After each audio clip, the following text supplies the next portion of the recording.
అదే RTV app వార్తల్ని క్షణాల్లో చదివే అవకాశం ఉంటుంది. ఒక న్యూస్ పేపర్, ఒక టెలివిజన్ ఛానల్ మీ చేతుల్లో ఎప్పుడూ ఉంటాయి. రాష్ట్ర వ్యాప్తంగా గడిచిన 4 రోజుల పాటు ఉష్ణోగ్రతలు క్రమంగా తగ్గి చల్లని వాతావరణం ఏర్పడింది.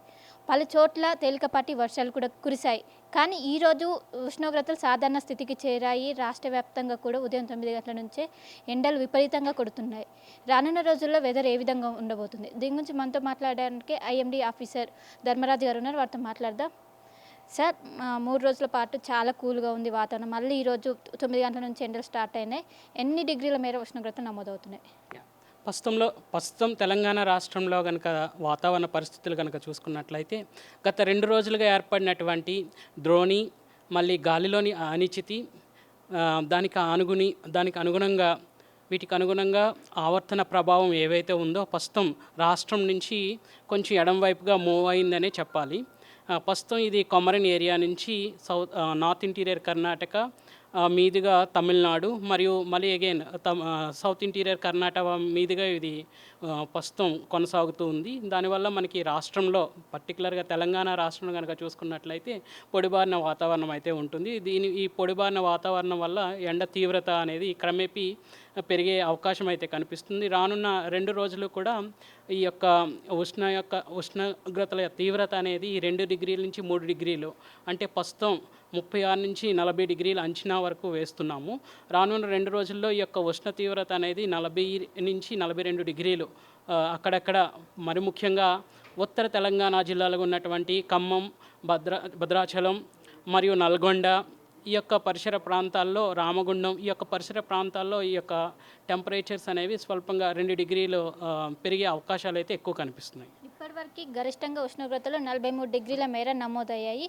ఈ ఎండాకాలంలో ఇంతకన్నా ఎక్కువగా నమోదయ్యే అవకాశాలు ఉందా? 43 డిగ్రీల కన్నా అధికంగా? 43 డిగ్రీల అధికంగా అంటే మనం ప్రస్తుతం ఏప్రిల్ మనం నెలలో ఉన్నాం కాబట్టి ప్రస్తుతం ఏప్రిల్లో మనకి అధికంగా నమోదైంది. ఇప్పటి వరకు చూసుకున్నట్లయితే 43 డిగ్రీలు.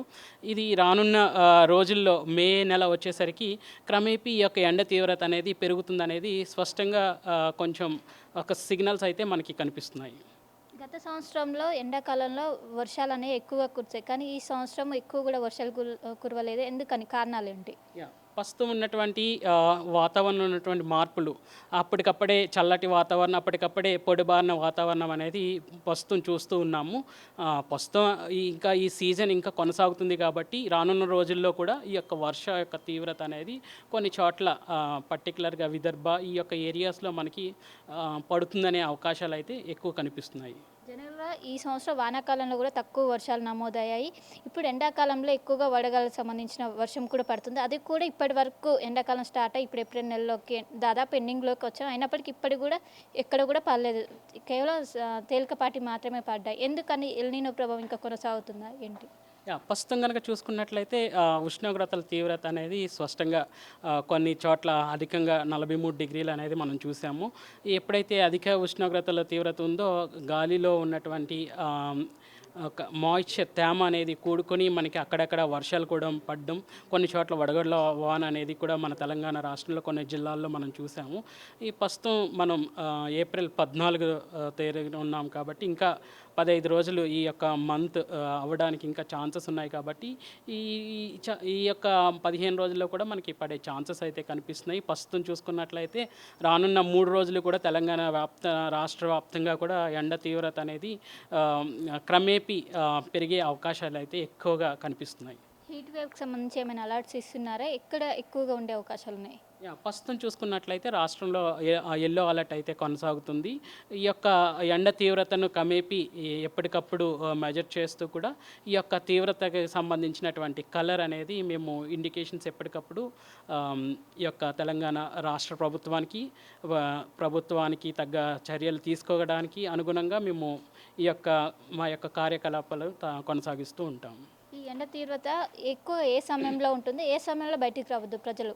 ప్రస్తుతం చూసుకున్నట్లయితే ఎండ తీవ్రత అనేది 11 నుంచి 3:30, 4 వరకు కూడా ఎక్కువ ఇది అనేది ఉంటుంది. పర్టికులర్గా 12 నుంచి ఈ యొక్క తీవ్రత అనేది ఎక్కువ, ఉష్ణం అనేది ఎక్కువ నమోదయ్యే అవకాశాలు 12 నుంచి 3 గంటల సమయాల్లో ఎక్కువ నమోదవడం జరుగుతుంది. కాబట్టి వీలైతే ప్రజలు ఎక్కువ కంపల్సరిగా వర్క్ ఉంటే తప్పితే బయటికి రాకుండా ఉండడం, సమయానికి తగినటువంటి శరీరానికి కావాల్సినటువంటి తగిన మోతాదులో ఎప్పటికప్పుడు వాటర్ తీసుకోవడం, నీరు తీసుకోవడం, పర్టికులర్గా ఎవరైతే పనులు చేస్తున్నారో, వ్యవసాయ పనులు చేస్తున్నారో వారి చుట్టూ ఉన్న పరిసర ప్రాంతాల్లో ఎక్కడికక్కడ తగినంత దూరంలో వాళ్ళు నీటిని నిల్వ చేసుకోవడం, ఎప్పుడు 2-3 గంటలకు ఒకసారి శరీరానికి కావాల్సినటువంటి నీరుని అందించడం వల్ల, అంతేకాకుండా ధరించే వస్త్రాలు కూడా ముదురు రంగు కాకుండా లేత రంగు వస్త్రాలు, వసులుగా ఉండే వస్త్రాలు ధరించడం వల్ల శరీరానికి కావాల్సినటువంటి ఎండ తీవ్రత నుంచి వాళ్ళు తప్పించుకోవచ్చు. అంతేకాకుండా ఆరోగ్యాన్ని కూడా సురక్షితంగా కాపాడుకోవచ్చు.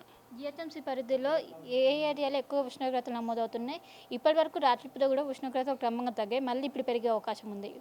యా నిన్నటి వరకు చూసుకుంటే రాష్ట్రం అంతా కూడా మేఘకృతమై ఉంది. కొన్ని చోట్ల పర్టికులర్గా ఉత్తర తెలంగాణ అంతా కూడా మనకి తగు మోతాదులో వర్షం నుంచి తేలికపాటి నుంచి మోస్తారు వర్షాలు అయితే నమోదవడం జరిగింది. కొన్ని చోట్ల వడగండ్ల వాన వల్ల కూడా పంట నష్టం ఇవన్నీ జరగడం జరిగింది. జిహెచ్ఎంసి మన సిటీ హైదరాబాద్ ఏరియా కన్సర్న్లో తీసుకున్నట్లయితే టెంపరేచర్స్ అనేవి 36 నుంచి 38 డిగ్రీల మధ్య నమోదయ్యే అవకాశాలు అయితే ప్రస్తుతం కనిపిస్తున్నాయి. ఈ యొక్క ఉష్ణోగ్రత తీవ్రత అనేది కూడా క్రమేపీ రానున్న 2 రోజుల్లో కూడా 40 దాటవచ్చు అనేసి ఒక అంచనా వేయడం జరిగింది. రాత్రిపూట ఉక్కబోత గత 4 రోజుల ముందు చూసాము. ఇప్పుడు ఉష్ణోగ్రత ఎప్పుడైతే తగ్గాయి దాని నుంచి కొంచెం విముక్తి పొందాం. మళ్ళీ ఇప్పుడు ఏ విధంగా ఉండబోతుంది రాత్రిపూట ఉష్ణోగ్రతలు? ప్రస్తుతం కనుక చూసుకున్నట్లయితే ఈ యొక్క ప్రస్తుతం రాష్ట్రంలో నెలకొల్పినటువంటి వాతావరణ పరిస్థితులకు అనుగుణంగా ఈ యొక్క ఉష్ణమండలం యొక్క తీవ్రత అనేది క్రమేపీ పెరిగే అవకాశాలు అయితే ఎక్కువ కనిపిస్తున్నాయి. ప్రస్తుతం నేను ఇందాక చెప్పినట్లు రాష్ట్రం అంతా కూడా పొడిబారిన వాతావరణం అయితే కొనసాగుతుంది. ఎక్కడ కూడా గాలిలో తేమ అనేది స్వల్పంగానే ఉంది. దానివల్ల గాలి యొక్క ఏమంటాము ఈ యొక్క హీట్ వేవ్ కండిషన్స్ అనేవి వచ్చే అవకాశాలే ఎక్కువ కనిపిస్తున్నాయి. ఈ నెలలో ఏమైనా ద్రోణి కావచ్చు ఆవర్తన ఏర్పడే అవకాశాలు ఉన్నాయా? ప్రస్తుతం చూసుకున్నట్లయితే గత 2 రోజులు మనకి ఉన్నటువంటి వాతావరణ పరిస్థితులను బట్టి మళ్ళీ ఇంకొక 3-4 రోజులు ఈ యొక్క పొడిబారిన వాతావరణం నుంచి క్రమేపీ మళ్ళీ వాతావరణం చల్లబడే అవకాశాలు అయితే ఎక్కువ కనిపిస్తున్నాయి. Thank you. సో మొత్తం మీద ఇది పరిస్థితి. ఏదైతే ఆవర్తనం ఏర్పడిందో అది రాష్ట్రం మీద బలహీనపడింది. దీని ప్రభావంతో ఉష్ణోగ్రతలు క్రమంగా పెరుగుతున్నాయి. మన గతంలో దాదాపు 43 డిగ్రీల మేర ఉష్ణోగ్రతలు నమోదయ్యాయి. ఇప్పుడు కూడా అదే స్థాయిలో ఉష్ణోగ్రతలు నమోదయ్యే అవకాశం ఉందని ఒక వాతావరణ శాఖ అధికారులు చెప్తున్నారు. ఉదయం 11 గంటల నుంచి మధ్యాహ్నం 3 గంటల వరకు ఈ ఎండల తీవ్రత ఎక్కువ ఉంటుంది. ఆ సమయంలో బయటికి రావద్దని, బయటికి వచ్చేవారు కంపల్సరీగా జాగ్రత్తలు పాటించాలని ఒకవైపు వాతావరణ శాఖ అధికారులు అయితే సూచిస్తున్నారు. కెమెరా పర్సన్ వీరుతో కలిసి శిల్ప RTV హైదరాబాద్. మరిన్ని వీడియోస్ కోసం ఛానల్ ని సబ్స్క్రైబ్ చేయండి. లేటెస్ట్ అప్డేట్స్ కోసం వాట్సాప్ ఛానల్ ని ఫాలో చేయండి. అండ్ లింక్ డిస్క్రిప్షన్ లో ఉంది.